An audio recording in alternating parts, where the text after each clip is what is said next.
Hi, I think we're going to get started. Christy, next, if you want to go through the next slide.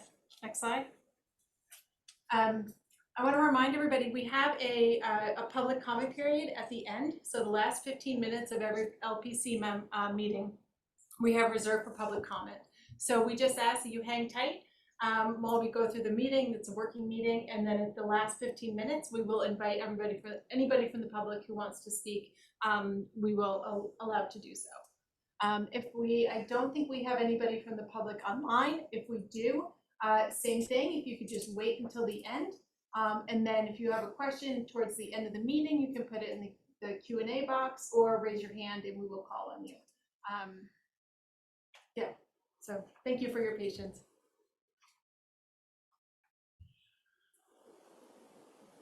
Welcoming remarks. So this is where I get to turn it over to the mayor and the supervisor. Brief opening remarks, just a little welcome, and then one of you will have to read the preamble again, the code of conduct. Josh is going to handle the preamble. I'll welcome everybody here to Village Hall. This is our third official meeting. We had LPC number 1. We had the public information meeting number 1. There's Abby right there. All right. Seat up here, brother. So welcome tonight, and we're starting to get into the really interesting part. We start looking at projects and seeing what's going to work and distilling all that out. So I thank everybody for showing up. This shows people care. Josh? Oh, is the preamble? Yeah, next up, we have the code of conduct. No, I will. So. I guess the agenda. We'll go straight to the code of conduct. That's fine. Yeah, I mean, just real quick, so we had the first meeting up in the town. Obviously, we're down in the village now. I think this is just really great that the two communities are working together here. For many of you that don't know, that are here for the first time joining us, we were partially awarded this because of both communities working together to basically create two connected downtown areas. And so I think it's great that we're going back and forth, flip-flopping between the village and the town. And so looking forward to a productive working meeting tonight. The LPC Code of Conduct, each local planning committee member is reminded of their obligation to disclose any potential conflicts of interest with respect to projects that may be discussed at today's meeting. If you have a potential conflict of interest regarding a project you believe will be discussed during the meeting, please disclose it now and recuse yourself from any discussion or vote on that project. For example, you may state that you or a family member have a financial interest in that project, or that you are on a board of the organization proposing the project. Do any other LPC members need to make a disclosure to the committee? Thank you. No. I think we're probably good at this stage. Okay. Yeah. That'll become more active when we introduce projects. Sure. All right. So for the timeline, thank you both for speaking. We have, as was mentioned, we will have 5 LPC meetings in total. This is our second LPC meeting. We will have 2 workshops. We already had the first one, which we'll speak about in a little bit. Open call for projects is open, and so it's open until July 21st. So open call for projects. Anybody is interested in submitting projects, go to our website, www.cornwallnyf.com, and then we have the open call for projects forms. In terms of deliverables, vision, goals, and strategies, we're going to talk about goals tonight, and you'll see the revised vision. Public engagement plan, we've done. That's a kind of a working document, which we'll be constantly updating. Downtown profile and assessment, we're actively working on now. Expect that to be done in August. And then the project profiles will come in a little bit later, with the whole process ending in November. First up, a public engagement update. So we had our first public workshop meeting on June 15th at Munger Cottage. I think it went really well. We had about 50 people attended, and I'm happy to see a lot of familiar faces here. And we collected, our main goal was to collect feedback on the vision, the Cornwall New York Forward Vision, which we did. And then the community also discussed opportunities and challenges for pedestrian and roadway connections, open space, parks and recreation, community attractions and cultural assets, and business development. We got a lot of really good feedback. And also, I just want to point out that there were a lot of LPC members there, which is thank you for all who were able to attend. We have this next slide is really just some pictures. So while we're kind of looking at this, I want to open this up to the LPC a little bit. So since several of you were there, and even some of you who weren't there, but obviously like Ted wasn't there, but said he heard about it. So what we want to know from you guys is, if you weren't there, did you hear anything about it, either good or bad? We want to know. And if you were there, do you have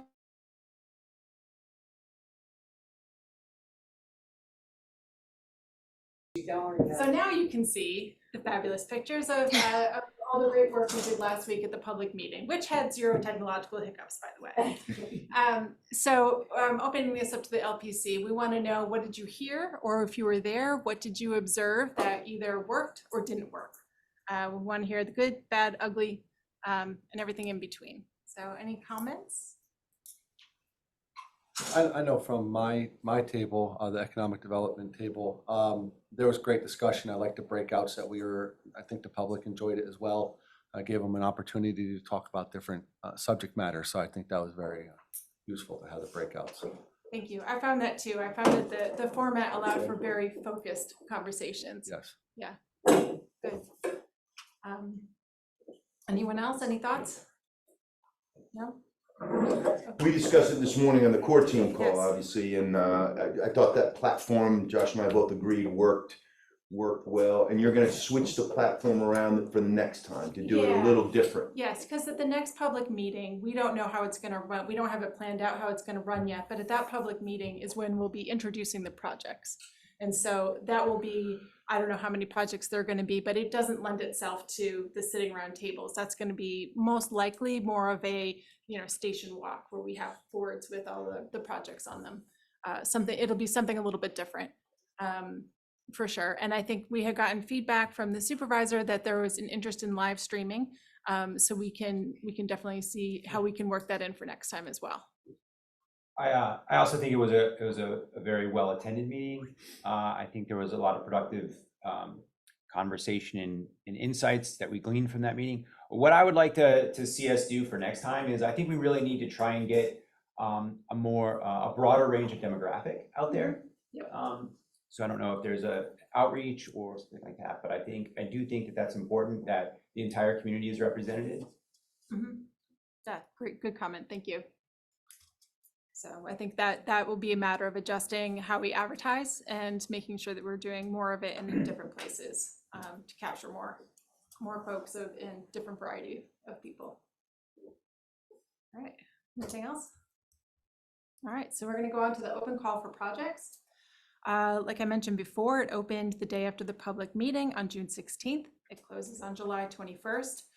We have a office hours to be held virtually on July 13th from 11 to 1 p.m. And we had another one yesterday, was it? We had our first virtual open house areas.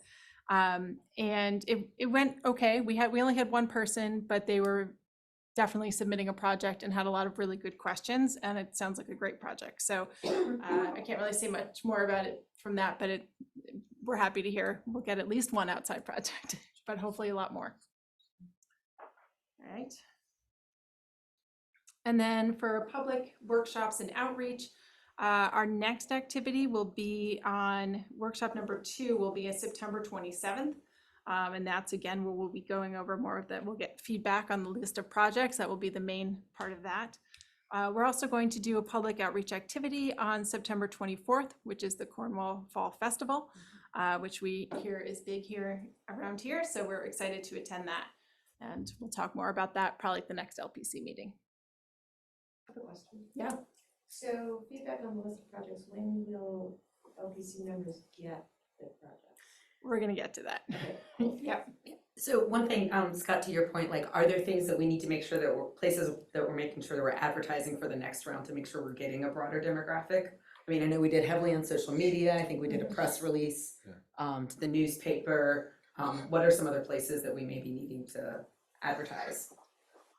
I'm not sure of, but yeah, I think, Yeah, I'm not really sure. I think I need to follow up. I think we brought up last time the interfaith council and faith leaders. Because we have a broad demographic, broad swath of demographics when it comes to faith leaders. So I made a note. I will follow up on that because We that's should probably probably, get younger people here, Yeah. young people here too. good luck with that. No, I know, yeah, high school, young adults, because I mean, right now, I think we're probably overrepresented in a certain demographic, and I do think we should probably try to get a little, different age demographics, just to have a broader representation. Can the school district be engaged on some kind of communication? Well, yeah, I mean, certainly for the fall, I mean, right now it's the summer, Yeah. so it's gonna be hard to get. Right. Well, folks, the but second public yeah. meeting is not until September Oh, actually, yes, 27th, yeah. so we can engage Maybe we can them get the for that. district to send out like an email or something in, well, not backpacks for high schoolers, but for, certainly we can get the message out. And we're conjoining our camps this year. What about summer camp? It's 250 kids. Yeah, which I actually. think is we about could- 200 families. Yeah, we could do that. 200 and change families. That might be a good spot too. I mean, these are younger kids, but you're Yeah. also talking about young adults with families. Sure, Yeah. sure, Yeah, we can do that, yeah. okay, Preschools, yeah, young adults with families Mhm. moving in. oh, sure, That would be a good way to reach them. okay. And I think the timeline we had to advertise it wasn't, I don't know if we utilized that timeline most efficiently, so maybe next time now we have this lead up, we'll be able to start advertising earlier and get the Yes. word out sooner on social Yes, media. I and think that'll so. help, and the paper and everything. And actually, Jim Cregan, who is on the school board, he just texted the mayor and I, he's like, yeah, we can get the school district to send out an email in the fall. So. Okay, great, thank you, Jim. And if y'all have other thoughts and ideas, like please email Jill Mhm. and myself, or Yes. yeah, mostly really Jill. I'll make sure Susan gets it Yeah. down. All right, Or what about, Deputy Supervisor, I'll use yours here. What about some type of mailing?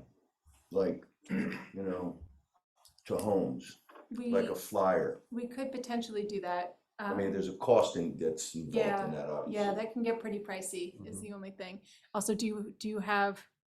Do I happen to know a printer? Well, I happen to know a printer very well. He's sitting in the front row. They do a everyday door or EDDM, and to I think every address in Cornwall is like $3,500, somewhere around there. But that would hit. I mean, that would literally send to every address in Cornwall. Every address. Yeah, I mean that's what. Commercial and resident. Yeah. all right, it's something we can talk about, Okay. yeah. Okay. Well, if you have any flyers, I can reach 75 families right away. I run the Cornwall townhouses right across the Okay. hospital, so Okay, I can have them pass them out. okay. Okay. That's good, that's good. We could also maybe do QR codes on for flyers on downtown. Yeah, we did that for the New York Forward survey as well, so we can utilize that. Yeah. Okay. All right. Great, thank you for all the feedback. Did anybody else have any other questions or anything about public engagement? I do, I'm not sure if I'm jumping ahead, or if so, just, we'll talk about it at that point, but as far as the submission for projects for, businesses or people who want to do it, I had been asked by a couple people if there was a structure in which there was like rules or how they should submit it, what projects are available for them to bid on, if there were a list of projects, so I figured I'd bring it up, but I didn't know if we were gonna cover that. Oh, a list of projects to bid on, like, Yeah, like, instead of them just creating a project and submitting it, is there a working list that they can work from? And I pretty much told them I don't think so, no, but there isn't. I'd ask, Yeah, no, there's not. I know, I appreciate that. I'm obligated to ask. I told Yes, them that's that. fine, Yes. that's fine. All right, Christy, can we move ahead to the revised Cornwall New York Forward boundary? So at the first LPC meeting, we had discussed the boundary, and there was some interest in extending it to include certain properties. So this is the extended, the military school. The NEMA property. Thank you, NEMA property, the schools, and then also on Angola Road down to the south have all been included. So the- essentially NEMA and the vet rep property were the two, I think, that the Yes. LPC agreed on. Yes. And then for the vision, Christy, thank you. So we also, at the last LPC meeting, you might remember, we did a visioning exercise. And so then we went back and we reconfigured it, and then we presented it to the public, and then they reconfigured it some more. Apparently there was some pretty strong feelings on the grammar that we chose. So we fixed that, hopefully. So this is where we landed. The downtowns of the town of Cornwall and the village of Cornwall and Hudson will be vibrant and welcoming centers in a community that seamlessly blends unique cultural attractions, historic sites, charming shops and dining options, family-friendly amenities, natural and scenic assets, and an abundance of recreation opportunities. The town and village will seek to build upon their active downtown commercial districts while preserving the natural and historic assets that highlight the beauty of the Hudson Valley and providing connections between the downtowns, the Hudson River, and regional attractions. Any, uh-oh, Christy, you're not sharing your screen anymore. Christy. Oh boy, I am not happy right now. Hold on. I'm trying to get there.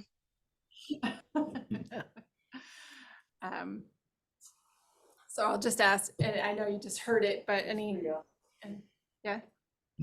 thoughts?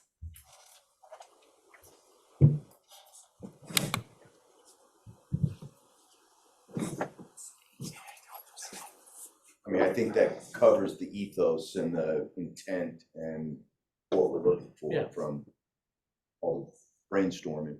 Okay, good. I could skip ahead to maybe we'll. Sorry. One more second. Okay, almost there.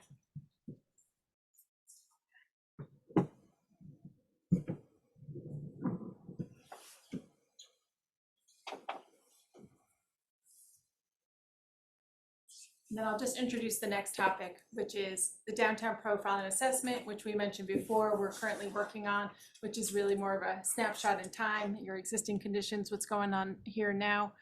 And we used, at the last LPC meeting, everybody came up with gave us a great list of opportunities and challenges.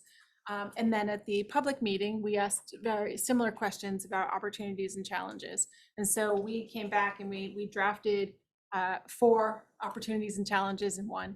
And so we'll read those out loud in a minute so you can actually read them as well as soon as we get moving. And then we'll just kind of want a little bit of feedback if you have anything that's glaringly missing. These are just a draft because as we collect more feedback and as we and I should also mention, I should have mentioned this before under public engagement, that the survey is still available online. So if you weren't able to make it to the public meeting, but you want to provide input, please go to our website and there's a survey on there that you can fill out. We've extended the survey to the 14th. So if we get more, great. So when we get more feedback on that, and as we continue with our analysis, demographics and all the good stuff, we'll continue to refine this list. But this is what we have. Cornwall has an abundance of beautiful green space, outdoor recreational opportunities, and cultural and regional attractions that can be capitalized upon to draw more visitors to the Cornwall downtown. However, there is a lack of regional awareness about all that Cornwall downtown has to offer. A favorite trait about, maybe I'll stop there. Any questions on this one? Okay. A favorite trait about Cornwall's downtown is its walkability, though there are concerns about pedestrian and cyclist safety. While the towns and villages, downtowns, and waterfront are within close distance of each other, they feel separate and disconnected. Any questions? Cornwall enjoys a generally high quality of life with access to open space in the Hudson River, a walkable and active downtown, a thriving arts community, and historic assets. Preservation and enhancement of these amenities, as well as new amenities, are needed to maintain this high quality of life and to entice more residents and visitors to the Cornwall, New York Forward area. And then lastly, we have downtown offers unique shopping, dining, and services, but will be better served with a greater variety of shops, restaurants, and other businesses that serve residents and visitors alike. A few key vacancies present opportunities for revitalization.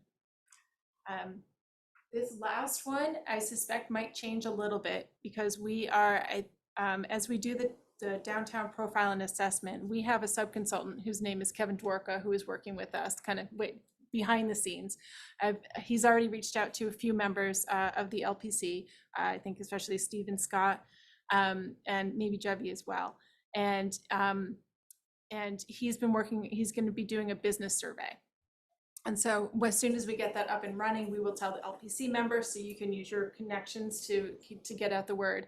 And we'll be doing a survey for businesses to see what they need to thrive and to, grow in this community. So that's why I say this last one might change a little bit depending on what we hear from them. Any questions about these opportunities and challenges? Are you looking for feedback from us? Yeah. So I have two comments. One is, I always hear challenges about parking. And I don't see an acknowledgement of that in this, and I heard it at the workshop as well. People trying to figure out where would people park if we have more of that. We did hear some suggestions about that at the public meeting, so. That was. Yeah, what I would say about parking is that it's kind of a, if you're willing to walk a few blocks, there's an abundance of parking in the downtown areas. If you're not willing to walk and you have to park right next to where you're going, then you may not think there's an abundance of parking. I mean, that's really just kind of what it comes down to. The town is exploring with a private property owner that is willing to build a municipal lot and add somewhere between 30 and I think it's up to 30 spots. So that will help alleviate the issue if that project goes forward. But, in the parking study that we did, it basically said there's an abundance of parking, within the overall downtown area, but you have to be willing to walk to access that parking. So that, I think it might be like a So you don't misconception. see it as a challenge that needs to Oh, be- absolutely. No, and actually, in fact, if you have parking problems, that means your downtown's thriving because lots of people are visiting. If you don't have parking problems, it means no one's visiting your downtown. So that's. And I would hope that Yeah. maybe one of the things that comes out of this is making the downtown a little more welcoming and accessible to pedestrians and people riding bikes so that we don't need as many cars around. Also, from a parking study perspective, again, just to push back a little bit on that, is there you can from a parking spot perspective, you can have plenty of parking, but there's a perceived lack of parking because of the way that the parking is set up on Main Street. We have the parallel parking on both sides of Main Street, and most people, when they see two cars and they have to do the parallel parking, they don't want to park there, and they're going to make another lap around. And so, from a perception standpoint, there isn't enough parking because you don't want to park in that spot. So there's an opportunity to maybe reconfigure how that parking is. And so can you actually get more usable parking spots by changing the configuration of the parking on Main Street? So that you have pull-in parking where people feel more safe and make it easier for them to See it all the time. There's And with diagonal parking, you might actually gain spaces too, depending on how it's laid out. So that's. Yeah, the challenge is parallel parking with oncoming traffic coming. Yeah. But to Amy's point, I definitely heard people say, and I always hear people saying that as well. I just don't happen to see it so being a problem.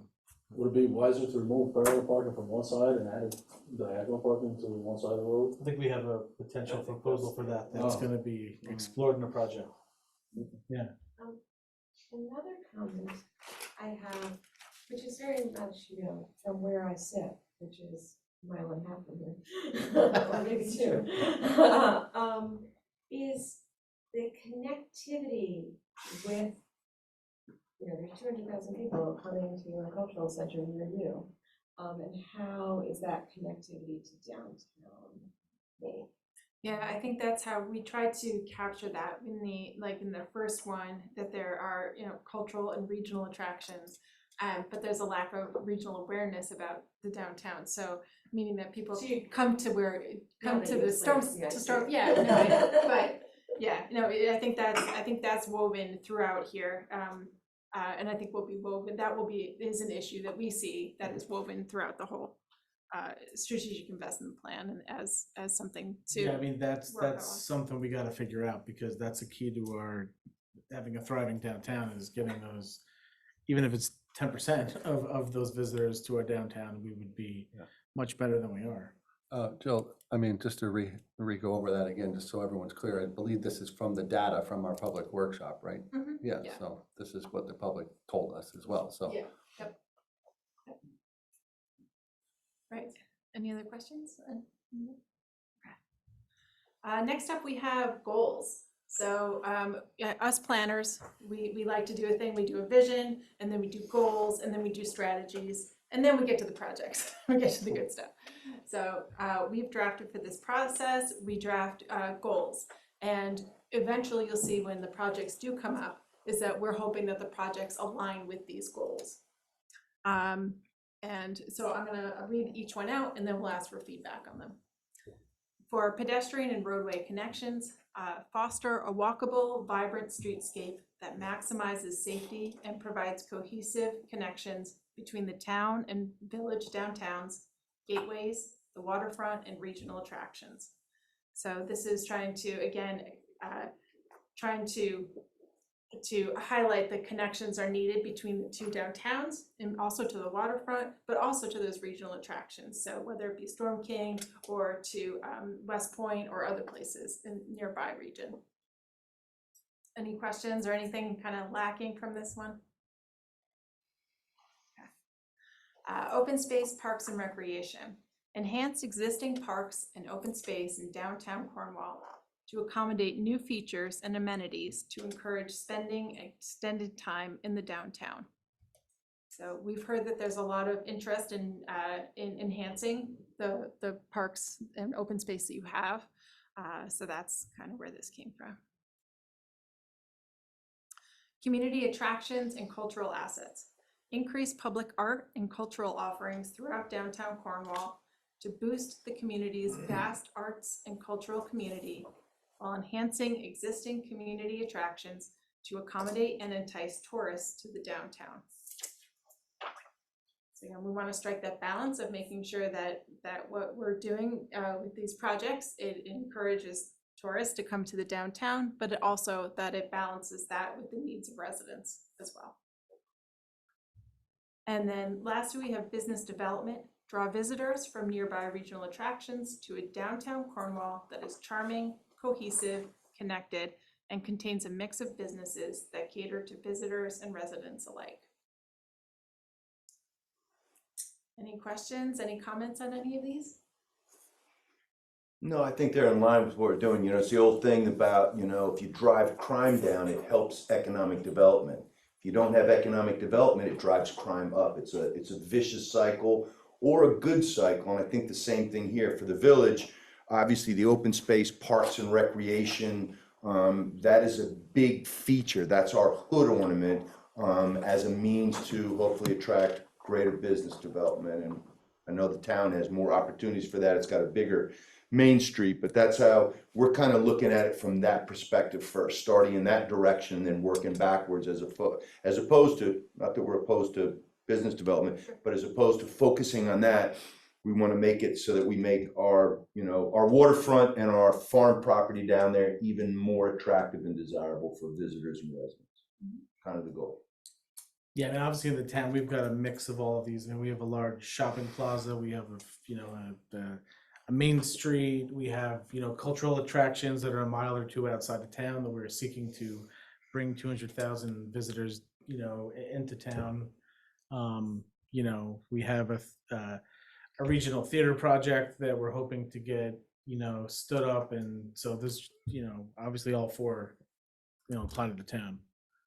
Yeah, I think that the feedback that I get from people that stop in to pay a water bill and just kind of poke their head in the office is, it's us, and I know we talked about this, Jill and Susan, from the very beginning, is threading that needle. A lot of people want Warwick and Beacon, and then a lot of people don't want Warwick and Beacon. They say what makes us Cornwall is that we're not that. But then they go, well, why can't this be more thriving and why can't we be more like Beacon and Warwick? So it's threading that needle so that people don't become threatened that we're doing too much to change the fabric and the tapestry of this community. And at the same time, we can't sit spinning our wheels. So we are. I mean, you mentioned West Point, you mentioned the Storm King Arts Center.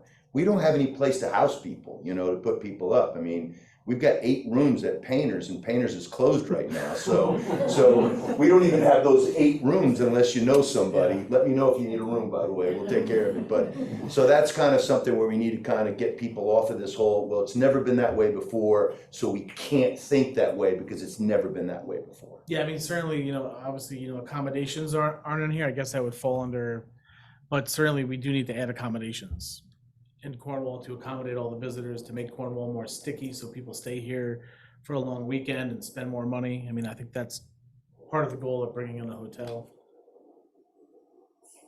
And I think that falls outside of business development. Yeah. It's its own thing. Yeah. But they're symbiotic.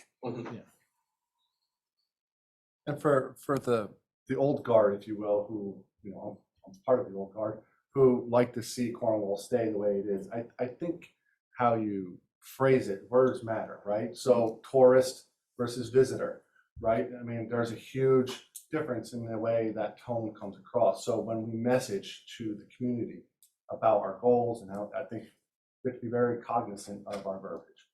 What people are hearing. Right, like I say improvements, I don't say changes. So we're adding improvements to the town. We're enhancing our pond area. We're enhancing the riverfront. Those types of verbiage have positive sounds to them. Any other feedback?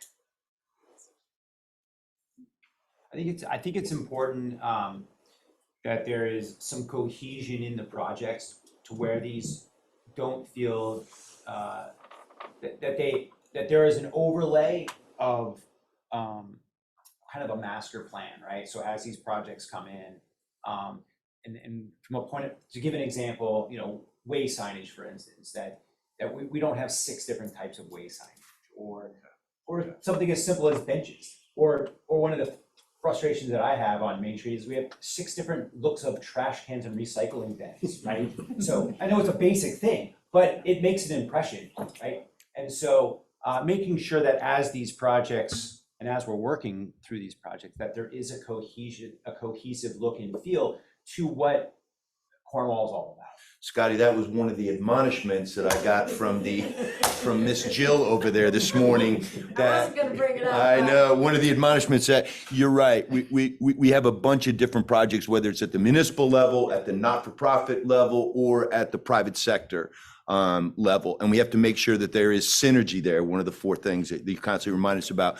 But the other piece is building a profile, a template. And when we talk about way signage, we talk about the pollinator corridor that Dan Poindexter and Dave Work and the members of the Donahue Committee would like to see from Donahue Farm and from the riverfront extend up into the village and then all the way to Shedane Circle through the town, that we're not doing this separate, that, you have one style, we have a different style. When you have a kiosk and you want to put an information kiosk up, that they're not different. Trash cans, they're all the same. And the way I saw their faces light up this morning, every time we say together on that, I'm like, okay, those are projects we will be able to get through successfully. But yes, that is one of the things that we're looking at. And the other thing was, and I'll save you the oxygen on this and share this one, is bundling. So as we were laying out our list of projects, it's like, no, we don't want that. See, I'm doing your job and I'm not even a consultant. Instead of doing individual projects, it's like, okay, how do you view transforming Donahue Farm? And maybe that word, scares some people, but how do you see enhancing Donahue Farm? How do you see enhancing the waterfront? How do you see enhancing Rings Pond? And that's how we have to look at these projects. Did I get that right, Susan? I'm impressed. Well, I don't even know. I listen sometimes. And in a way, we're selling ourselves to businesses who we're trying to attract here. We're selling ourselves to visitors we're trying to attract here. So And residents, continuity. and residents as well. Right, exactly. Yeah, exactly. To our residents. Thank you, Scott. And continuity in the way we present ourselves, our image, the font, all those things should be considered when we're considering way signage and those types of things. So as we drive from the town, the font doesn't change when you get to the village, right? Simple little details like that stand out. It's almost like a business who's trying to create a brand, so. Also, just to Scott's point, the project synergy is something we're gonna talk in a minute about kind of what's involved in the project profiles, but one of the elements in the project profile, so every project has a profile, a little mini document that tells all about the project. They all follow the same format, so they have all the same information in them, and one of those is project synergies and how projects relate to each other. And so while there's no master plan per se, this is not like a comprehensive planning exercise, but we do get at project synergies. It's a way for the state to see when there's ultimately selecting projects like, oh, if these projects are all very much linked together, and if you do this thing and this thing together, and together they provide this like really transformation, that's kind of what they're looking for. So it's an excellent comment. It's something we look at, and I can also speak that the mayor and the supervisor, we were a little nervous about working with two communities, but they are very, very much aligned and working together. So I appreciate that. I just got a message from Jim Cragen, who's a member of the LPC, who can't be here, but is on the call, and just said, Scotty, he agrees with you 100%. He says, we do not have a consistent look and feel here in Cornwall. I think the most important thing we can do, or part of the thing, is to have consistent signage, trash cans, etc., to Scott's point, and well manicured curb furniture. Give a consistent look to our town and village together. We heard a lot of that at the public meeting as well. Yeah. I have a question more about quirks. So you said we don't wanna be Warwick, we don't wanna be Beacon. What is distinctly Cornwall? Slower pace, the town and village that time forgot. These are the things that I hear all the time. And again, I'm not a Cornwall lifer. You have to be here 5 generations and date back to the Quakers, and I don't.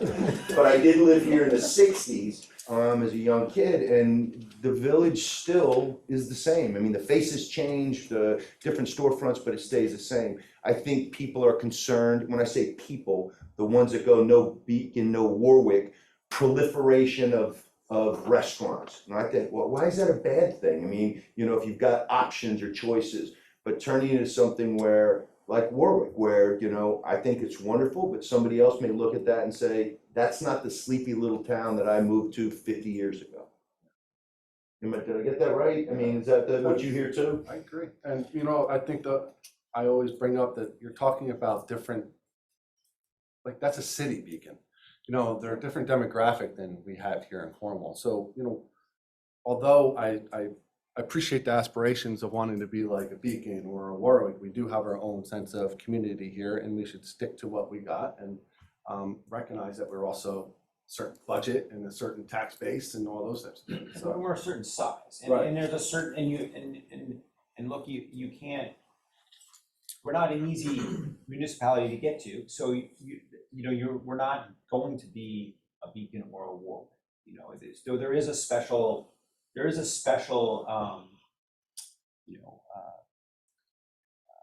Geographic. yeah, that geography actually is, that keeps us from being a Beacon or a Warwick, and I think that's why people move here or stay here, right?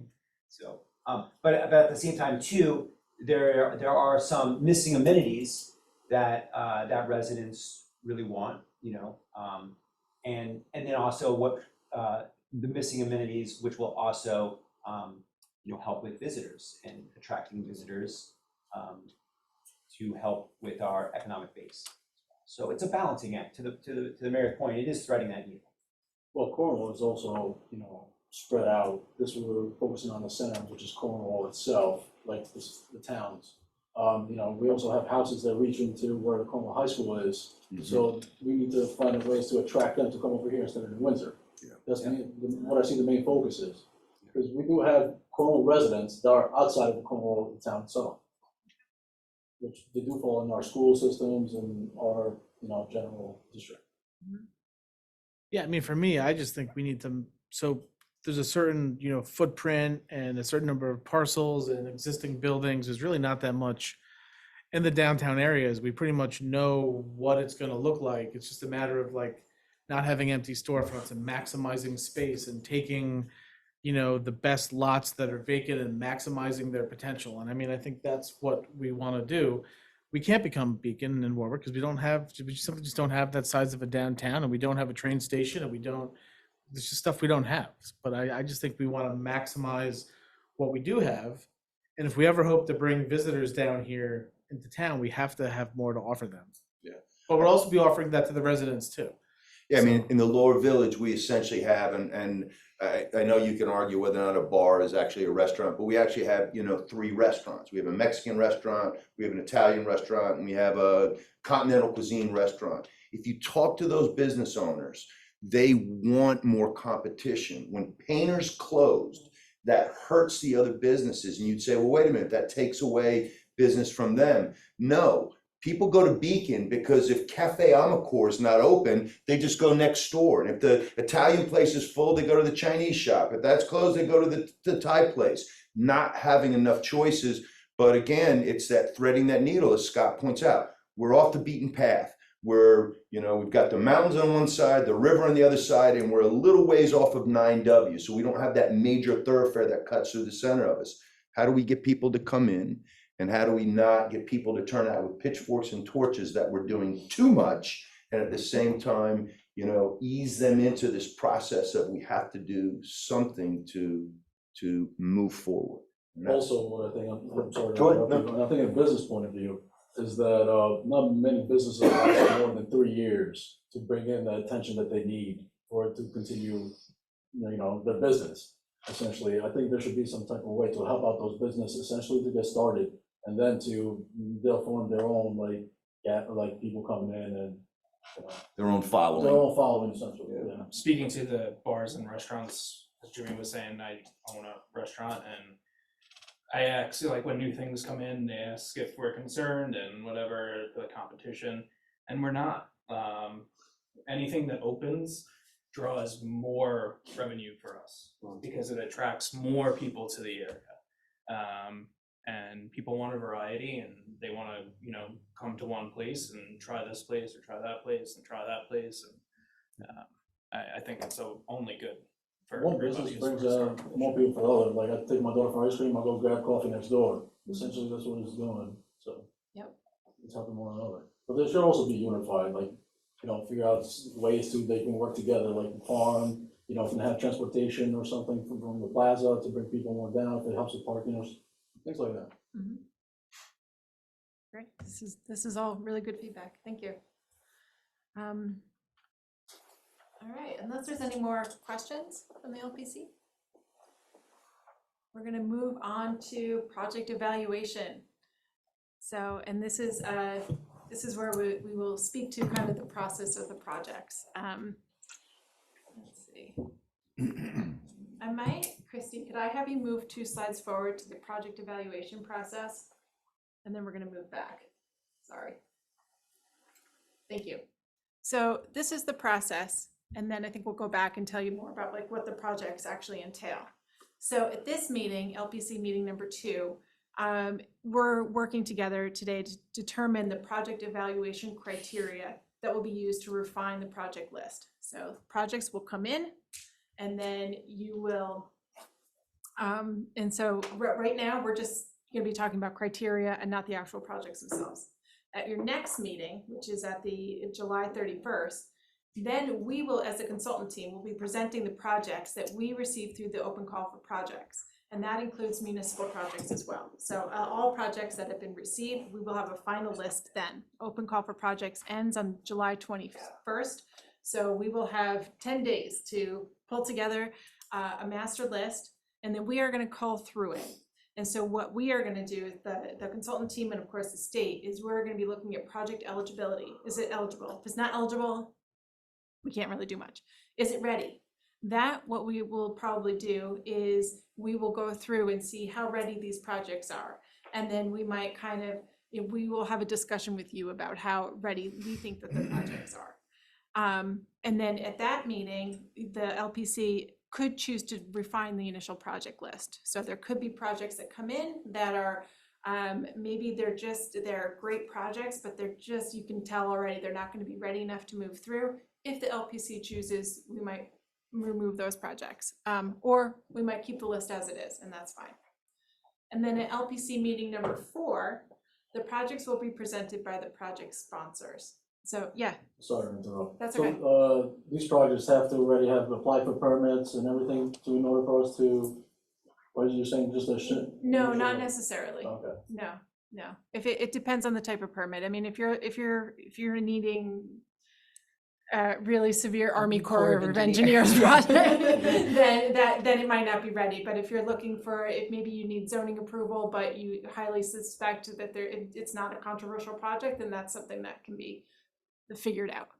And what's the timing again on shovels in the ground? Is it 1 year or 2 years? 2 years. 2 years, all right, that 2 years from award. that is much more reasonable. Yes. 1 year, And that's 2 years from the award of the project. So in 2 years in for effect, first shovel to go on the that ground. could be 2 years and plus a half a year. Yes, exactly. Yes, so if you don't have all your permits in place, that's okay. We still want to hear your project. And then at meeting number 4, which is in September, the projects will be presented by the project sponsors. So we'll call the project sponsors in, other than of course the mayor and the supervisor. And then the LPC, you guys will use the project evaluation criteria that we're going to talk about today to continue to refine that list. So that's when there might need to be hard decisions made about maybe this project just isn't ready or it doesn't meet our goals. And that's how you'll kind of like refine that list down to a final list. And then at LPC meeting number 5, which is in October, the LPC will determine the final slate of projects that will be submitted to the state through the strategic investment plan. What happens, do we get more information between 4 and 5, or we just get to sleep on it? That depends. I think it depends on kind of how meeting number 4 goes. If there needs to be additional information distributed, then we absolutely will. If there needs to be, hopefully not an additional meeting, because that's always really tricky, but if there needs to be, if there needs to be more action between those, we will accommodate. Yeah. I think we also just may want to talk about that LPC meeting for maybe a little bit longer than our 2 hours. Yeah. Yeah.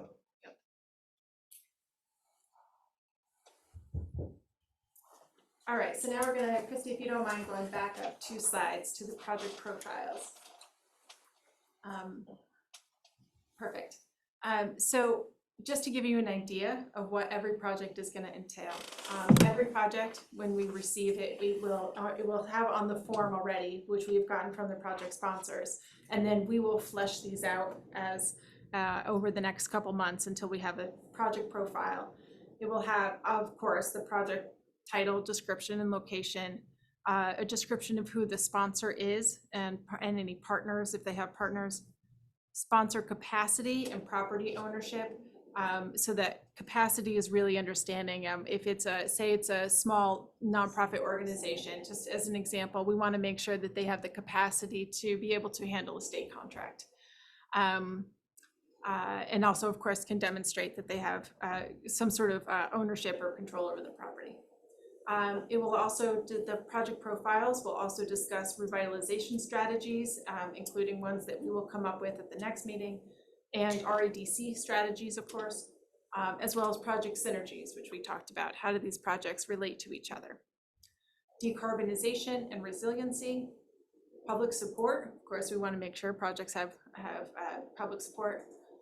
Project budget, which will include the total project cost, the New York funding request, and other funding sources. So if the project sponsor is applying for other grants, and if they're putting up some of their own funding in, we want to know that. Project feasibility and impact. Of course, we want to make sure it's feasible, right?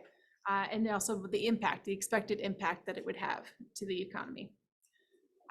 Regulatory requirements. So this gets at your question, Jevi. We want to know, what are the regulatory requirements? Do you need to go through seeker? Do you need to go through any kind of like permitting, whether local or state? And then we want to know, but it does not preclude a project from happening. images of the current and proposed conditions, and the time frame for implementation, so what the proposed implementation plan is. All right, so now we're gonna go into project evaluation. So in October, the LPC, as we discussed, will be asked to select the slate of projects, potential New York Forward projects, which will then be submitted to the multi-agency state New York Forward program for final funding decisions. The state will award up to $4.5 million in New York Forward funding and recommends that the LPC select a slate of projects that total between $6 million to $8 million. So that's where that project culling kind of comes in. If you end up getting, say, $10 million worth of projects, that's a little too much. And that's when we'll ask you to like call it down a little bit. If you only get $6 million worth of projects, then there might not be a whole lot. Then it might be submitting the project list as it is. And then for today's meeting, the LPC will review the draft list of project evaluation criteria and round out the list to be used in analyzing the projects that are submitted through the call for projects. And then a reminder as per LPC meeting number 1. So we talked at our last meeting about whether there would be a requirement for a project match, and we settled on it would be considered as part of the project evaluation criteria, but not a requirement for projects. Any questions so far? And this is a lot we're throwing at you. I have another question. So, if you haven't done a state contract before, you may not know what is entailed in doing a state contract. Like, how are applicants informed of? We meet with everybody. Okay. So everybody, all the project sponsors whose projects are moving forward anyway, will meet with Susan and I, or especially with Susan. And so she assists with them, and the state assists with through that process, because we do understand there are some organizations that don't have quite the capacity or capital or haven't been through the process before, so they can handle it, but they just haven't done it before and need a lot of assistance. And that's where the state is available to help with that. So. Forgive me if I missed this on one of the other slides, but when in the process and who is responsible for sort of estimating the costs of projects so that we, Yep. can consider these totals? So the project sponsors will provide a cost. If there's a sponsor who the cost is really, really preliminary and it's kind of like, we're not sure, then we do have part of the consultant team. We have a company called Trophy Point, who is they do construction estimating, among other things. I'm sure they do a lot more, but they do construction estimating. So they can help us fully round out those costs and understand what the cost is likely to be.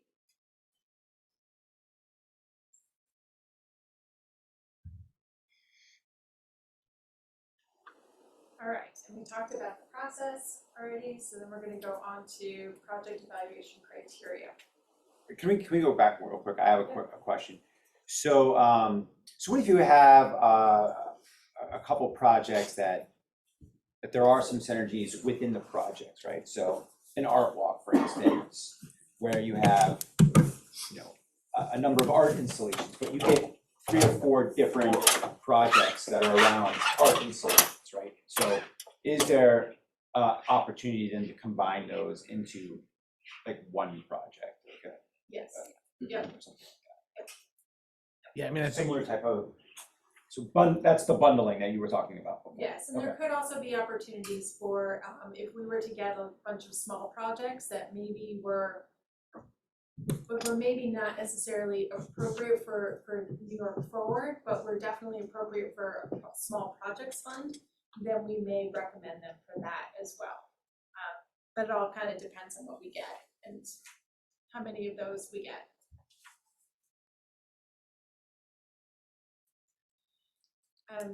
So in the project evaluation criteria worksheet, at the next LPC meeting, we'll be presenting you guys with a worksheet, and then you'll really start using it at LPC meeting number 4.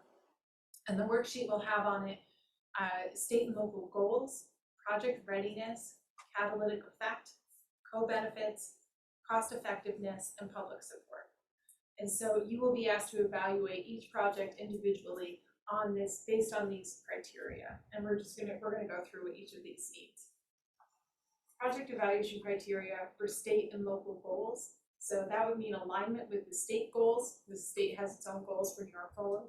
Alignment with the local visioning goals, which we've been talking about for these past 2 meetings. And also alignment with regional goals, so whether or not they align with the REDC goals. I may not go through all of these if that's okay, because I'm already feeling the local, but we have the state and local goals. These are the New York State goals. Create an active downtown with a strong sense of place, attract new businesses, enhance public spaces for arts and cultural events, build a diverse population, grow the local property tax base, provide amenities that support and enhance downtown living and quality of life, and reduce greenhouse gas emissions and support investments that are more resilient to future climate change impacts. So these are the state goals. Are these in a priority order? And then next up, we have the REDC goals, and I'm just gonna kind of breeze through these as well. These are also not in priority order, these are kind of lumped by topic. I'm just gonna read the ones, I'll leave it up for a minute so you can see them. But I'm just gonna read the ones that kind of pertain to New York Forward type projects. Support downtown revitalization and increase community and regional connectivity through planning and infrastructure initiatives, particularly in distressed communities. Retain and attract residents to the region in a balanced and equitable manner. Increase opportunities for veterans and other underserved populations to secure employment. Attract domestic and international companies to the Mid-Hudson region. Enhance the natural, historic, and cultural assets of the region, resulting in improved quality of life for residents and increasing tourism in the region. Most of your projects will fall under this one or the first one. Grow the tourism industry in a way that is balanced and sustainable, but you can see the other ones here. So I'll just leave it up for a minute in case you guys want to take a look.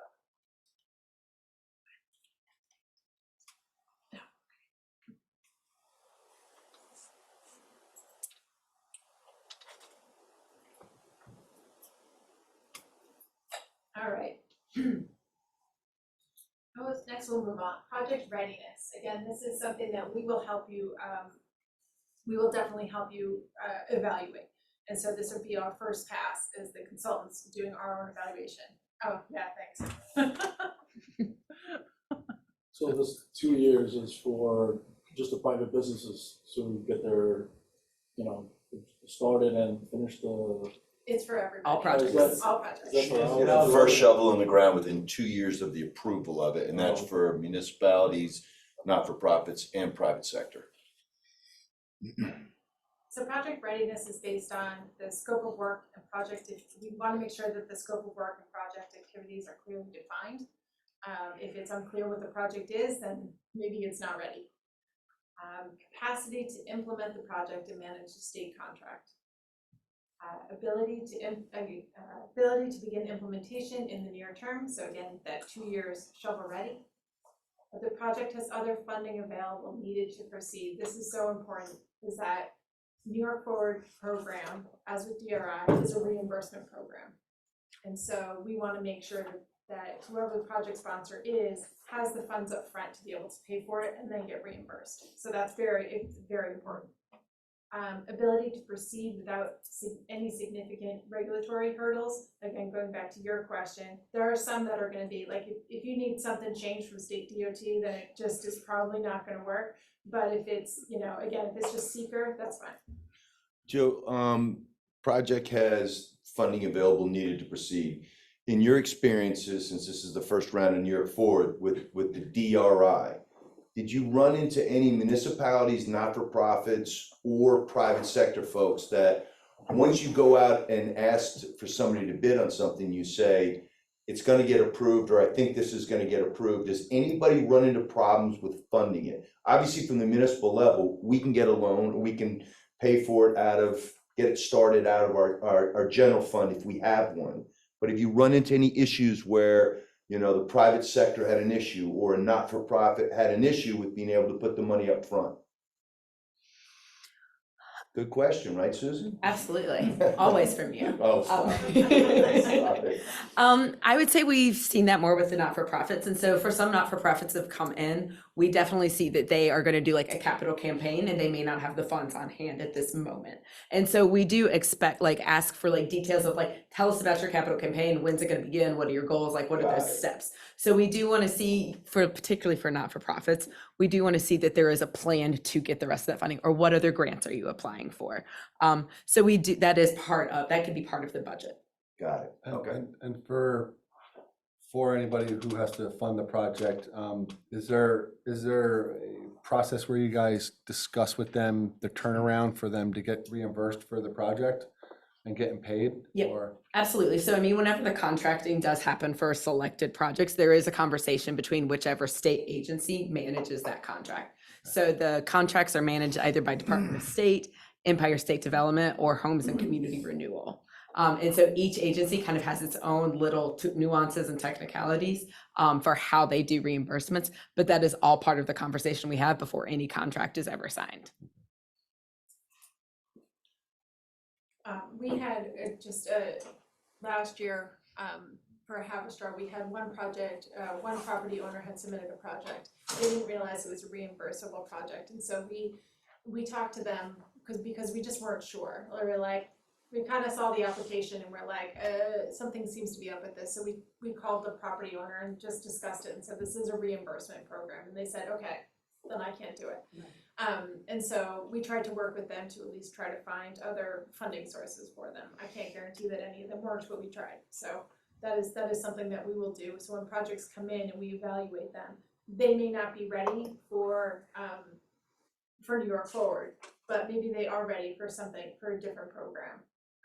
There might be different grants, different state programs, different local or regional programs that might better suit them. So we will work with them on that. And wouldn't most lenders, if they know that there's a New York Forward, you know, grant money coming forward, say, yep, I'll cover this for you until you get repaid, generally? I mean, I definitely do know that in some communities, banks have been like discussed and like that information has been sent out, and project sponsors do have those conversations like now. Full faith and credit in New York State. So. Yeah. And so I mean, that's not something that like we, the consultant team or the state necessarily does, but I definitely do know that like that is something project sponsors do, is to go ahead and establish that relationship now in the instance you may get funding. Makes sense. Yeah, I mean, certainly if you went to, I guess, like a local community bank, in fact, Walden Savings is right over there. There's others, and they fund projects all over the county. They hold, you know, loans on their books, and they're very careful about who they lend to, but certainly like if you have a relationship, that goes a long way. So you want to make sure that you start that relationship now. And if there is a project sponsor, for instance, that may need that type of funding, you know, having that conversation at this point when you're developing a project, and then like having a letter from the bank saying, hey, we've had a conversation, we've got a relationship, that is helpful in like the state understanding that there is capacity and funding. Pre-approval. Besides financing, does the state have to approve the contractors that are doing the work as well? Yes. Yep. I mean, we generally, you know, go with the I mean, procurement. workman's comp and insurance, everybody has to have that, obviously. Right. But Again, it depends on the type of project, whether it's private, Right. not-for-profit, or public. So I'm not going to speak to the private ones because that is the one I know the least about. But like, I mean, we have procurement policies that like municipalities have to follow. And as long as they're following that, generally it's not an issue. But like, they can't be on like a list, like they have to be approved vendors in the state. Now, is there also MWBE goals as part of this? So the same things that we have to follow on the municipal level would also be extended to. Yep, so state contracts, for Department of State contracts, which generally are public realm contracts. So Mayor and Supervisor, you're stuck with me beyond this. There's a 30% MWBE goal of the state funds. And I believe, Matt, ESD is 30% as well. Yep. And HCR, I think it could potentially vary, so I'm not gonna speak to that. And getting back to the financing piece of this again, so you're gonna require, when the project is submitted, can somebody hand you a pre-approval and say, I went to Walden Bank and Walden Bank said that they are, you know, good for this, a pre-approval bank statement showing that they have the cash at hand, the disposable income at hand, that's how you're gonna vet this, correct? Yeah, I mean, I think that that's always very helpful. Got And it. obviously, like any account numbers, please black those out. I don't want to know. But Got I it. think like that's part of the backup documentation. That wouldn't be part of the strategic investment plan. Understood. But that like Jill and her team are going to submit to the state that when we do our evaluation, And we're that- looking at all of that. Got it.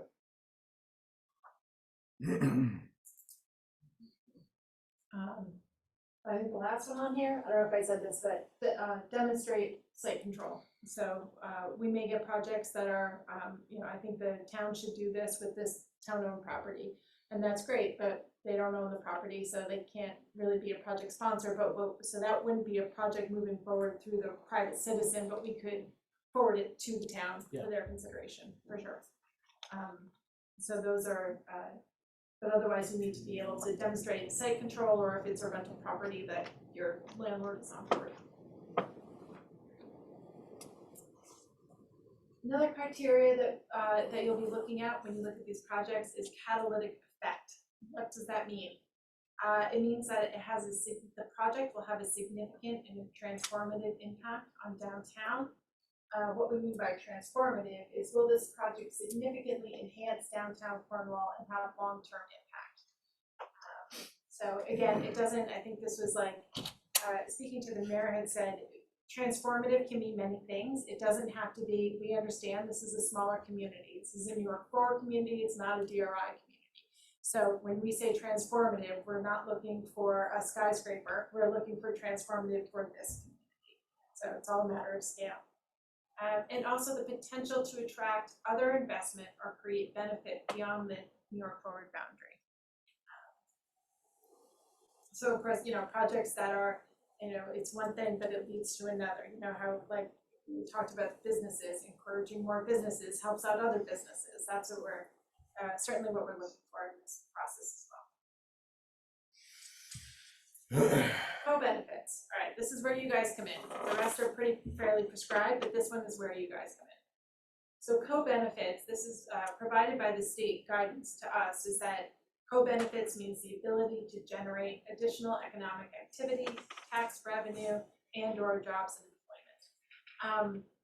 But we can add other things to this if we want to. So if you want to also consider some other potentials, we have a little box here, potential add-ons to co-benefits. You could leave it at this, that's fine. But if you want to add something that's more specific to Cornwall, I provided 3, but we can entertain more. Is public benefit, whether there's an improvement to quality of life. So if you want to evaluate a project that based on its public benefit as well. Also the potential to attract regional visitors, since that is something that we've been talking about. There's we could add that on. And also whether it enhances community connectivity and cohesion, because that is something we've heard throughout that is needed. So if you want to, you can put that in your evaluation form, these 3 extra, or 1, or 2, or none. So this is where I'm going to open it up, and maybe we'll just go one by one. Public benefit, does anybody on the LPC, like, how do you guys feel about evaluating a project based on whether it has a public benefit? Yes, you should include it. Does that include public health? No, but it could. Seems hard to imagine that a project would get through that didn't have public benefit. It seems understood in everything that we've looked at so far. I mean, not necessarily. I'm trying to think of some other projects we have. So, if there was, I'm thinking about other projects past, not necessarily that any of these projects will come here, but if you had a large, like, housing project, there was arguments that maybe that would be beneficial and maybe it wouldn't be beneficial for the public. Somebody mentioned a hotel that may be beneficial for the public, but that's really more beneficial for people outside. And it ends up it kind of depends on how you look at public benefit. But you're really looking at the private sector piece on that. That's where you're gonna have to make that distinction, because a not-for-profit and a municipality, I mean, what we are working towards everything should be toward public benefit. But there may be different levels of public benefit. Sure.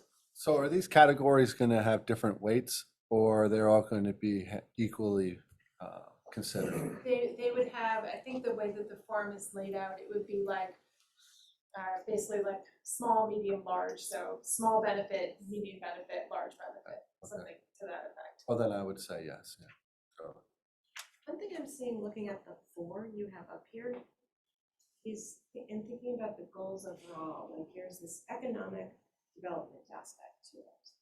There is a resident improvement aspect to this project. There's an, what was the one, yours? visitors. Visitors, there's a visitor aspect to it. I'm having a hard time, it seems like there's those 3 pillars, and I'm having a hard time seeing, is public benefit just too abstract? Too subjective. Right. It could be so argument, it could be argued on either side. And I think that maybe that particular term, unless we write it more specifically, I think it could just go on and on, go around the table on and on. I think the public benefit, and I'm just gonna tell you why we kind of added that in there, is that in this community, my assumption is that the majority of projects are going to be municipal projects. And municipal projects on their own may not necessarily generate a lot of economic activity. They kind of set the stage to accommodate it, but they may not actually generate it. If you're looking at upgrading a park, you're not creating additional jobs, you're not improving the tax base or anything like that. So something like public benefit, but it doesn't have to be that, it can be more specific for sure, is a way to make sure that those projects are not overlooked because they're not necessarily as transformational as other projects, but they are very significant public, help the public. So this list is in conjunction with the state's criteria and the region's criteria as well, as far as our local consideration, right? So I'm sure the state and region already have that verbiage already built out, kind of, sort of, right? Where they defined what public benefit might mean at a deeper No, level. no. That's why we leave it up to you all. I Okay. wonder if improves quality of life actually is a stronger, clearer description than public benefit. That could be. Other thoughts on that? I think they're both amorphous, plagued with vagaries and subject to interpretation. But I think sometimes I'd rather have that than you make it so specific Yeah. that it's difficult to get projects through. But I agree with you, we all have our own interpretation of what exactly, one person's trash is another person's treasure, so to speak, so. I know it creates maybe a line of conflict sometimes with people, but I think it's healthy to have all those opinions. So to get feedback on what someone might interpret that to mean and have a collective data set that we can work from would actually be helpful. So I think leaving it vague is helpful in my opinion, because then you're getting a more actual honest answer from people instead of corralling them. I don't think you want to corral them in this subject. I think you want to give them an opportunity to speak. You don't want confirmation bias. Right, exactly. Well, public benefit, just like public purpose, also has specific legal connotations depending on how you use it. And depending on if the town's acquiring a piece of property or it's doing something, there's public purpose means something legally. Or public benefit means something. So, I mean, are we looking at it through that lens, or it's just kind of this broad, it's just open to I think in interpretation? that case, then the still broad, but maybe slightly clearer, improves quality of life may make more sense, because then there's no mixing it up with any kind of legal connotations, which I don't think is the purpose. Well, anything improved in this town is benefit to the public, so nothing makes sense to me. Yeah, because then you also get into the argument, is it improving the quality of life for residents? Or is it improving the quality of life for tourists / visitors, Well, or both, right. I mean, we could refine it and say improves quality of life for either one or both. And in fact, the reason I asked the question, are these weighted? I think that helps because this might actually not be, or it might be at the top, or it might be in the middle, or it might be at the bottom. So depending on where this is, might clarify the impact it'll have, that type of conversation on the overall project. So the consideration of that verbiage. I think so. So if we were to, how do we feel about improves quality of life? Do we want to say just for residents, or do we want to say for residents and visitors? Yeah, I think you have to include visitors, because a big part of the project was, you know, the waterfront, Donny Farm property, getting people to visit from out of town to our Main Street and our Hudson Street, so I think you do have to make. And this is all about placemaking, so. Right. We could But also. aren't we then getting into attracting regional visitors? I mean, I'm not sure that having a hotel is necessarily improving the quality of life of someone who's traveling to Cornwall to stay the night because they want to go to Storm King Arts Center. I mean, again, it's subjective. Someone could argue that, but They could They say, can I think- bring businesses along with it that then do improve the quality of life. Right, for right. Steakhouse and a For brewery, residents, then that's, right, you know, right. Right. improvement. It is very subjective. Or it could also be improves quality of life for residents, and then the potential to attract regional visitors.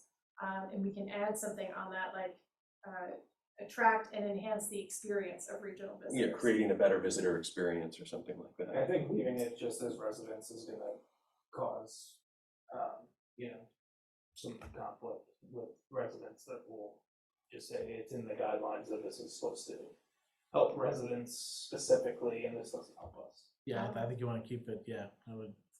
Are you saying like from the perspective of business owners? No, from the perspective of a resident. Oh. They would say, you know, like directly for a hotel project, and then. Oh, I see what you mean. Yeah, use Yeah. that as a, yeah. This does not, this is cudgel. in the guidelines Right, for what this says, right. and this does not benefit me in any way. That's a good point, yeah. So maybe we leave it more, improves quality of life and leave it at that. Have we come full circle? Yeah. All right, so everybody's okay with that approach? Yeah. And then the next one, the potential to attract regional visitors, do we want to keep that on the evaluation? Have that as part of the criteria? So that, I mean, it doesn't preclude a project from happening, I right? So think there may that's be the- projects that don't necessarily. That's part of the purpose of this. Yeah. I mean, Make Cornwall a destination. Be honest with you, I don't have a problem personally with any of them. Okay. I think they all belong Yeah. as part of the conversation. All right, so moved. Let's go on. All right. Let's move on, we're good. I want to just open it up because we have plenty of time. Everybody's okay with this list, and is there anything else that we want to add on for co-benefits? I think the third one really responds to what I heard at the workshop. Yeah. So Mhm. I find that to be, to my quirky question earlier, feel very particularly Cornwall. is there any like environmental type add-on that we should have on there, like, you know, aligns with climate smart? Well, I mean, that's why I brought up the idea, the concept of public health. You know, that then you're getting into the realm of, you know, public recreation opportunities, things like, you know, planting more trees to reduce pollution, reduce heat islands, slow down traffic. I mean, these are all things that have been shown to result. And you know, they're quality of life, yes, but they're also more specifically public health concerns and benefits, potential benefits. So we could either kind of tack that on to improves quality of life and public health, or we can include that as its own separate improves health, public health, it benefits public health. I just want to clarify that projects won't have to include all three, right? To be Yeah, I mean, my considered. concern is that people will Right. somehow feel like it has to Right, yeah, it's limited. include a public health Yeah. component. You And specify that, Oh, well, I think that's part of why you do the evaluation, is Right. that you're gonna find that there are some projects that are really low on one end, but are really high on something else, and so it kind of equals it out. It's just a tool for you to help you, and at the end of the process, this is, just to make this part clear, you'll see more at LPC meeting number 4, how this all works, but you won't be ranking the projects against each other using this criteria. You'll have a worksheet for each project, And so you'll see how each one goes, but we won't have like a metric of all the projects lined up, so you see which one is most transformative, which one has the biggest public benefit. That's not something we're gonna do. So instead, it's more of a, I don't know how you call it, but it's an unranked evaluation. It's more qualitative evaluation. Yes, yes. So given that, the question of public health, thoughts on how. I think it falls under improves quality of life, Okay. to be honest. I agree. I don't think there's a need, I don't think we need to parse that out. Okay. I think it falls under improved quality of life. It's almost intuitive.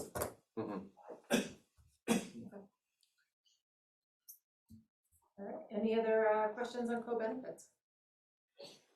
Good. I like this LPC, you guys are decisive, I like that. Next up is cost effectiveness. So you will see this on your evaluation criteria worksheet. For that, we want to make sure that there's adequate budget information is provided and reflects a prudent expenditure of, oh my gosh. How did we both miss this? I know. I think I saw it and then I somehow went over my head. New York Forward Fund. We don't care about DRI. New York Forward. So we want to make sure, you know, at the end of the day, it's public funds after all, right? So we want to make sure it's spent wisely. A demonstrated need for New York Forward funds. Sorry. So we want to make sure that there's actually a need. If there's I don't know, a nonprofit that comes in that is super flush with cash and overbrimming, probably won't happen, but like, do they really need this? Like, are they just gonna do this anyway? Like, we wanna make sure it goes to projects that might not make it without this. Okay. Ability to leverage other private or non-state investment. So this is, you know, not every project is gonna have this, and that's okay. But we will certainly see some projects where there's, like I'm assuming that some of the municipal projects might also apply for CFA funding, or they might apply for CDBG funding, or something else that's like, that proves that they're trying to look for other outside forces as well, sources as well. And also provides matching funds. So again, we talked about this last time, that it's not gonna be a requirement, but it's certainly, you know, it's a way to evaluate a project. It enhances a project if there are matching funds. What's the difference between 3 and 4? Yeah, good question. So I think, we actually, Susan asked me the same thing. So maybe it's all just in my head. But I see it as provides matching funds, as in you're providing your own matching funds. So you have, you know, it's like the municipality decides it's gonna kick in $100,000 towards it. But your ability to leverage other funds means that they're also applying for CDBG funds, CFA funds. They may be the same. I mean, I feel like in a nonprofit sense, you've either raised the money or you're planning to raise the money, but to have to do both, you know. Right, feels but like then a- we have like private. Feels like an over hurdle. No, but you don't have to do both. Because remember, with the LPC also established at our first meeting was only the private sector will we use this as criteria, matching funds. We will not make it a requirement. For the municipality and for not-for-profits, it's neither criterion nor required. Also, Looks like it's a criterion. well, it's not a criteria. It's not a criteria in that it's not absolute. You don't have to provide matching funds or leverage other funds. It's just a way to help you evaluate. If it's a project, so for example, if you get a project, say, that doesn't have matching funds, they're not leveraging other private funds or anything else, but it also has no public benefits, doesn't create jobs, and really is just not transformational, then you're gonna see that project and say, okay, it's got none of these. Maybe this isn't the right project for Cornwall, What if New you York just Forward. combine 3 and 4? We can combine them, that's fine. And this is to dial it back, and we've had previous discussions, and I'm pretty sure I know the answer, but I just want to confirm for the community. The 6 to 8 million, right? We got 4.5, but you'd like to see us with 6 to 8 million, a little higher, right? Is that including this type of funding that you're talking about, or are you talking about other state funding as well? Oh, it's the ask. Right. So a project could be worth $10 million, but you're only asking for $1 million of New York Forward funding. Only that $1 million is included in that 6 million. So it's how much is the New York Forward ask? Yeah, it's what, the strategic, the value of the strategic investment plan, is that the? Right, so you'll see in the strategic investment plan, every project profile will outline, this is the total cost. So again, project cost is $10 million. DRI, I keep saying it now because I saw it. New York Forward ask is $1 million. Right. And then it will also outline other sources of funding are, grants, fundraising efforts if it's a nonprofit.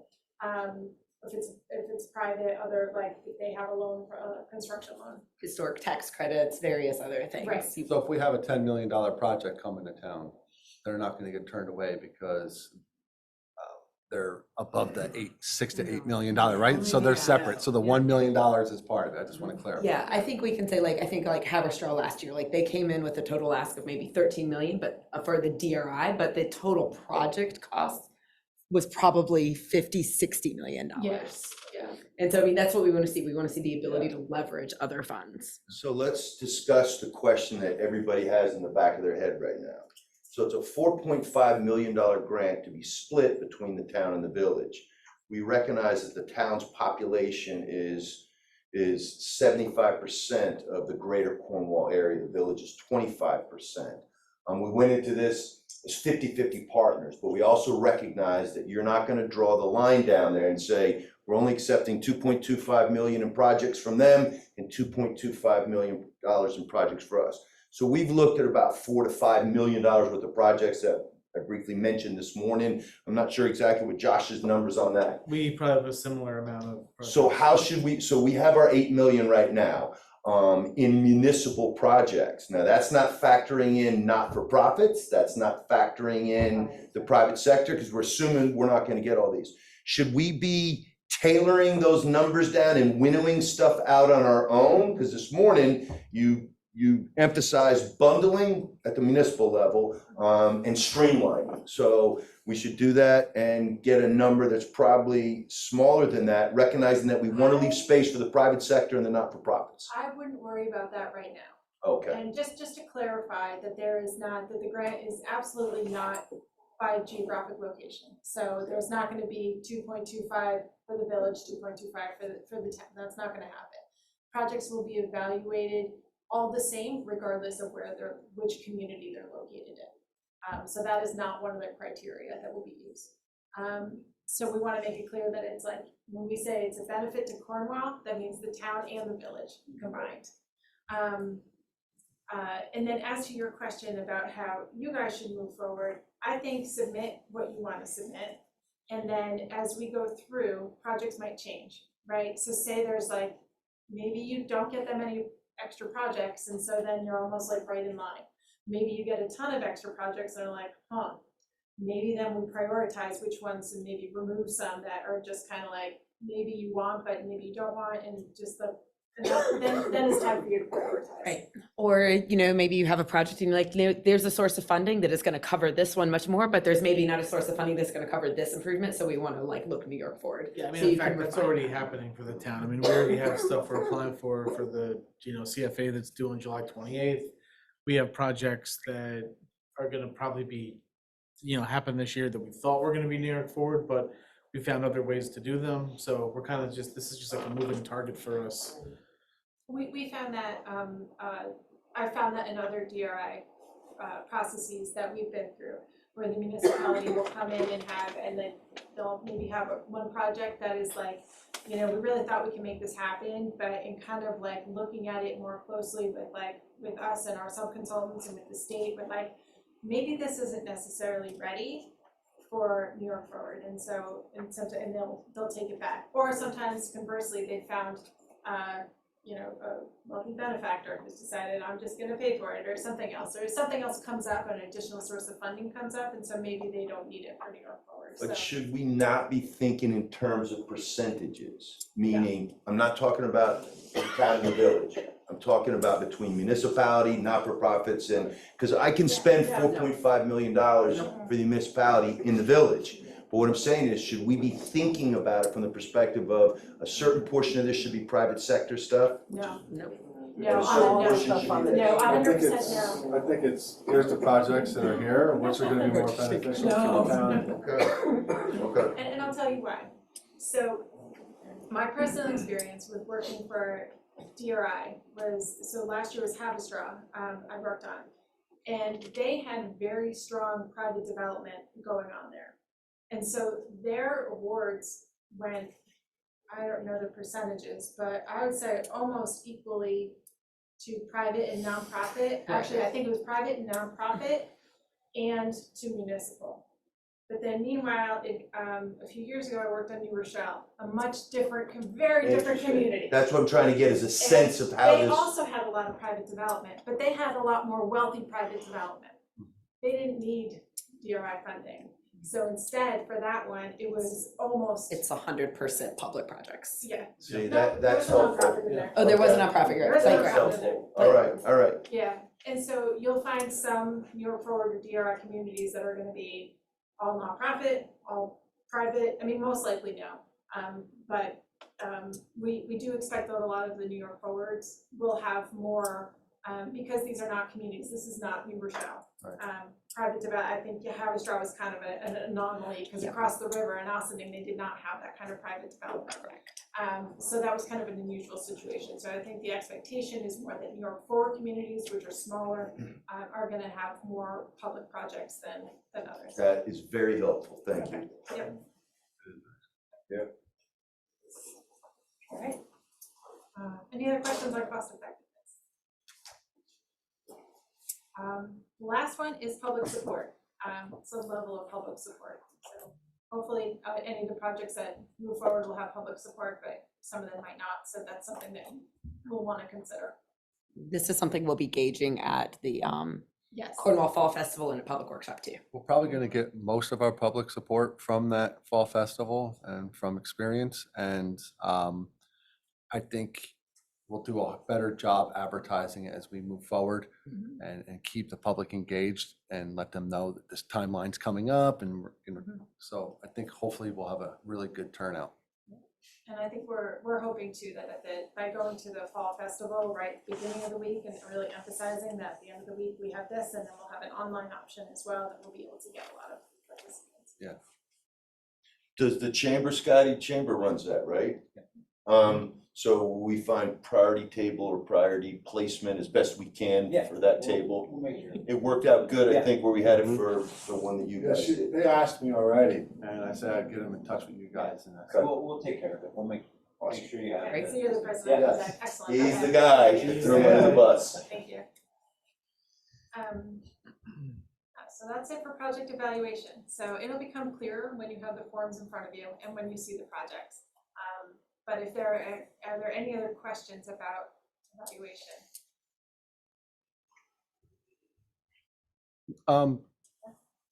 well, I guess, yeah, 'cause I already answered my question. Never mind. With that, we are coming up towards the end of the meeting. Next steps and important dates. Reminder that our call for projects will be open until Friday, July 21st. We will be having call for projects virtual office hours on Thursday, July 13th from 11 a.m. to 1 p.m. So if you have any questions at all, and I want to make sure the public is aware of this. If you have any questions at all, there's a link on our website that will just link you right into a Zoom call. And you will find, I won't be at that one, but Susan and Christy will be at that one and will be available to help. If you have any questions, but you can't make it to this, there is a contact form on the website as well. That goes to me. So it doesn't go to somebody, it comes directly to me. So you can just email me and we'll make sure that we take care of any questions. The next date, we will refine our goals. We'll go over our findings from the draft downtown profile assessment. And then the next LPC meeting will be Monday, July 31st at the same time, 5:30 at Town Hall. So we had Village Hall today. Next time is back at Town Hall. And I believe we will be live streaming that one. Yes. And Jill, I just wanted to add too that we have a survey open on the Cornwall New York Forward website to obtain feedback from those that were unable to attend Public Workshop number 1. So that survey, we originally were going to close it last week, but we decided to extend it for 2 more weeks. So the survey is there available to obtain your feedback based off of the information that was shown at that public workshop. And we will close that survey July 14th. Can you give that web address again, so that, for the Yes. survey? It's cornwallnyf.com. Christy, can you go to the next page? I think it's on. Yes, last it slide. is. There you go. Thank you, Susan. So this is the web address, and then this QR code will bring you directly to the website. And if you go to the meetings tab, you'll see a link for the survey there. So it's Cornwall NYF? Or is that That's a Oh, typo. Oh. Oh my gosh, We're just not doing well. no, oh my god. Tech and typos. Yeah. Oh my god. So CornwallNYF.com. Not Cornwall-y. Yeah. There we go. That is the correct one. She can edit from her side. It's Yes.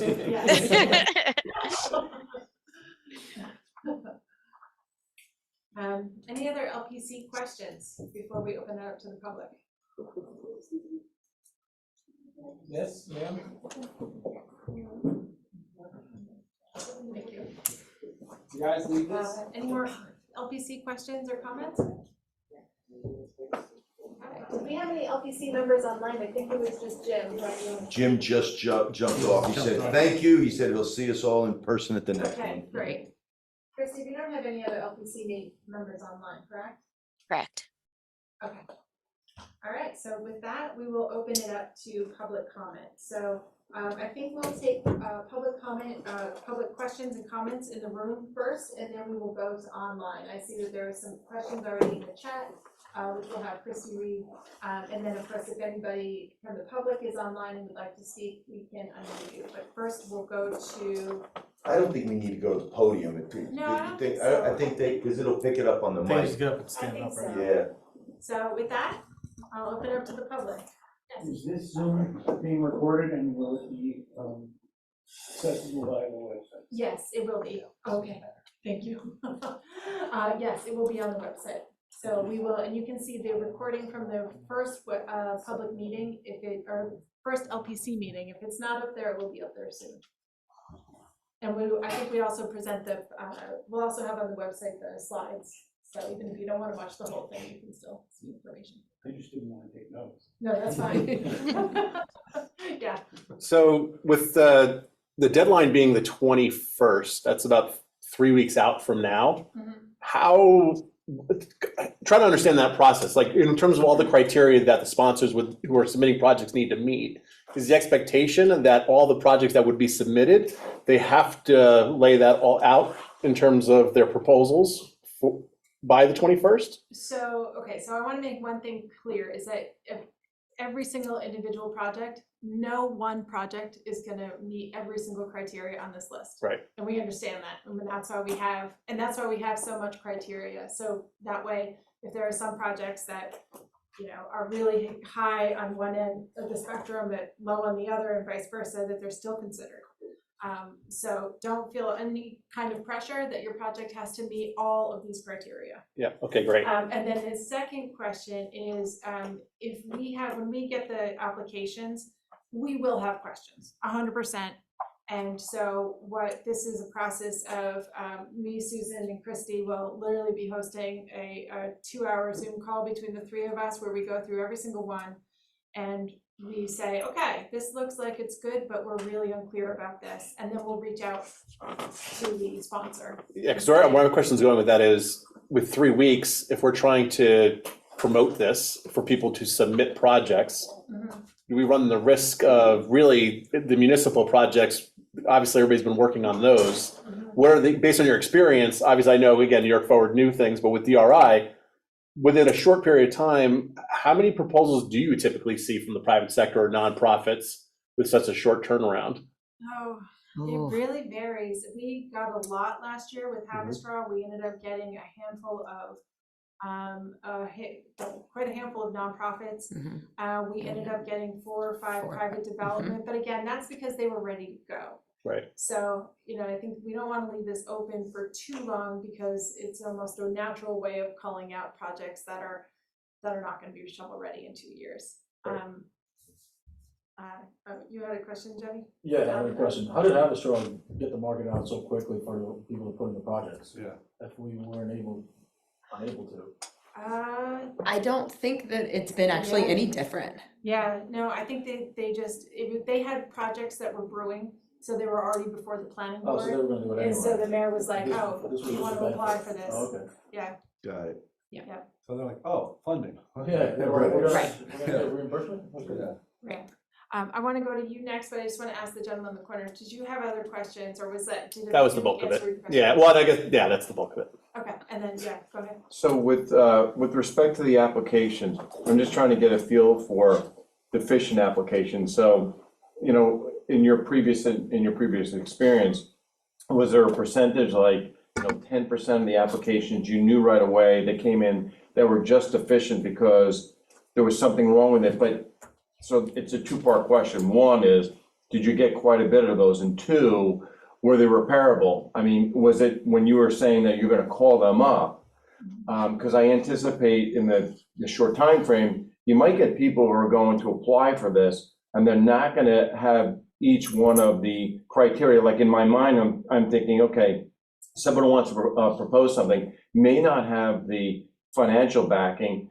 They could potentially get, a letter from a bank, but then you have other people, okay, they might get some funding, some private funding. So do they need to submit that? So I guess what I'm saying is, one is, what's your previous experience on deficient applications? Two, are they repairable based on your questioning them and then filling it in, completing it?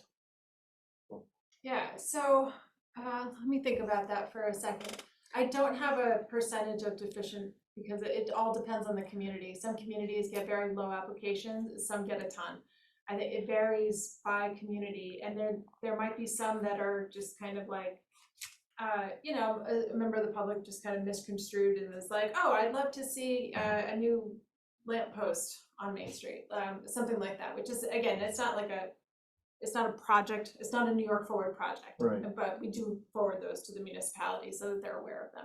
But people can get you to yes, if they submit a deficient application and you go, hey, look, you can't do this, or you need to do this, or another, they can then get you to yes. Yeah, there are projects that come in that feel like they're pretty deficient, but we will talk to them, and there have been ones that That's very helpful. we can help move up. Okay. At the very least, what we do is call and say, this application looks like it has good potential, but we're missing this information and this information. And even though it's like a day after the deadline, like if you can get this to us, and we'll continue working with them. We had a project last year in Haverstraw where it was a nonprofit. They 100% did not have the capacity to move forward with their project, but we helped them.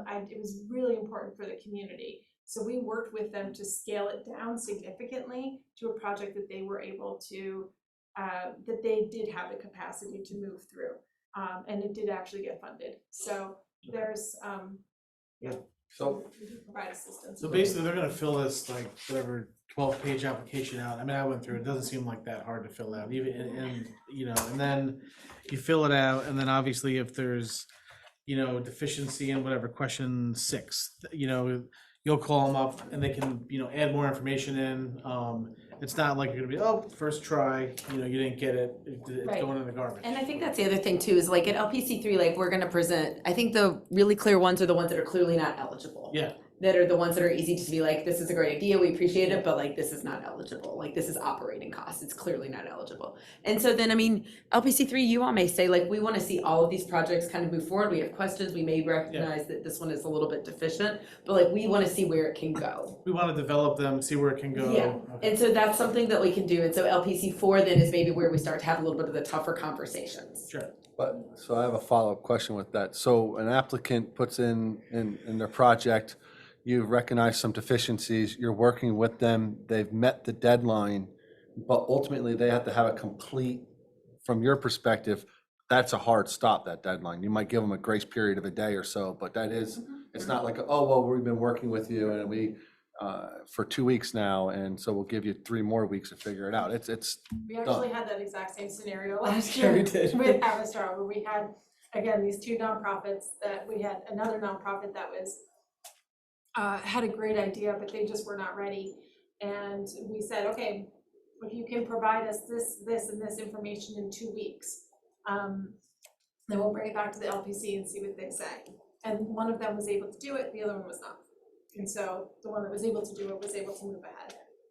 but it's a hard stop. Yeah, at some point, there's a hard stop, because if this process is over, I go home on November 1st, so I'm like, November 2nd. November, oh, fine, November 2nd. But there is a hard deadline that we do have to meet for this. Any other public questions? Maybe just a comment and a question. We talked about the fact that the criteria that you listed are not ranked by the LPC when they evaluate projects. I would like to ask that we give special consideration, though, to the environmental effects and environmental issues. I think one of the unique selling points of our community is we're the birthplace of the environmental movement. And I think that's something we really should promote, and that we need to walk the talk. We need to do it. And that you rank things, give that environment more of a push maybe than you might normally do so. I think that's part of our criteria, right? But move it up. Decarbonization and environmental. Yep, so I mean, that is something that we do require, and we ask about like resiliency, and if it's a building project that meets a certain threshold, like. I would love to see that our theme for the whole thing, be nothing but we are the birthplace of the environmental movement, and that's us. Yeah, thank you for that. Well, I think tying in with that, I mean, a big piece of what we're doing is Dining Memorial Park, Right. which is. And we leverage with Scenic Hudson, we leverage with Palisades, we leverage with Black Rock, New York Trail Conference, I mean, it goes on and on, the places that we can move along with. Yeah, I mean, if you look at the partnerships when we submitted that was all part of this. Scenic Hudson, OCLT, Hudson Highlands Land Trust, it was all part of the. I think sustainability needs to be a So, major consideration. Okay, move it up. I mean, there's environmental sustainability and then there's economic sustainability. There's different kinds of sustainability. Yeah, I mean, look, at the heart of this, we said that we want to capture the visitors that are coming here to hike and bike and kayak, and if we destroy the environment, we're gonna lose that benefit. That's a good point. I think I'll open it up online. Do we have any people who are online who would like to speak? I guess raise your hand and Christy can call on you and unmute you. Or if we want Cassandra, if you're online still and you'd like to ask your questions, or if not, I could read them aloud. Yeah, I'm here. I just unmuted. I just had sort of a question, this criteria is still sort of being ironed out, and it seems like it's a pretty quick deadline, the 3 weeks or so. But what if, someone has a project idea, but like they don't have the means or the plan yet in place to, submit a full project in these 3 weeks? That's sort of what I'm asking, like I may not have the means or the team or anything in place, but what if I have a project idea, I can't complete that form in full. I think you complete it anyway to the best of your ability, and if it's something that we think we can work with you on to make it a fuller project, then we can. If it's too deficient, then we might not be able to. Okay.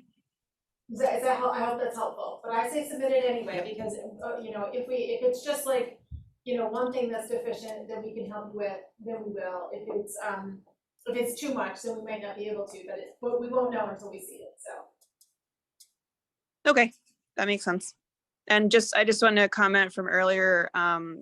Thank you, Scott, for bringing up, having some sort of standards throughout the village and town. I think it's long overdue, and we certainly need to have standards.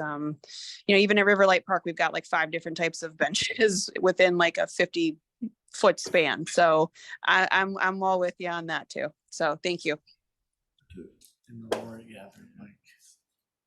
we have any others, or do you want to read from the chat, Christy? Yep, I'm going to read some allowed, so someone agreed with the standards for the village and the town. And then a comment said, agreed, even villagers don't go into town, lack of amenities. 100 years ago, we had a bus here in 1923. And then public benefit matters, more public, more business, quality of life for whom? And then a bus or the like gives parking in Hudson, travel to Park and Main Street and cuts down in gas emissions. Oh, a bus, I